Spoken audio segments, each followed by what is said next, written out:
ವೇದಿಕೆ ಮೇಲಿರುವ ಹಿರಿಯರೇ, ಹಾಗೂ ಮುಂದೆ ಈ ನಂಬರ್ನಲ್ಲಿ ಇಂಟ್ರೆಸ್ಟನ್ನು ತಗೊಂಡು ಒಂದು ಕಾಂಪಿಟೇಷನಿಗೆ ಅಥವಾ ಅವರ ಒಂದು ಭಾವನೆಯನ್ನು, ಅವರ ಒಂದು ಇಂಟ್ರೆಸ್ಟನ್ನು ಪೇಪರ್ನ ಮೇಲೆ ಮಾಡಿರುವ ಅವರ ಪೇರೆಂಟ್ಸಿಗೂ ಒಂದು ದೊಡ್ಡ ಕಂಗ್ರ್ಯಾಚುಲೇಷನ್ಸನ್ನು ಹೇಳಲಿಕ್ಕೆ ಇಷ್ಟಪಡ್ತೇನೆ.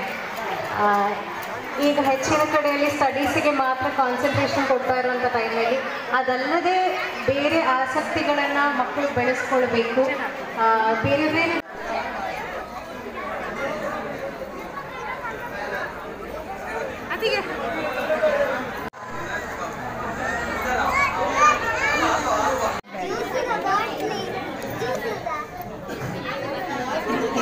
ಇಲ್ಲಿ ಬಾ, ಇಲ್ಲಿ ಚೋಟು ಗ್ರಾಮ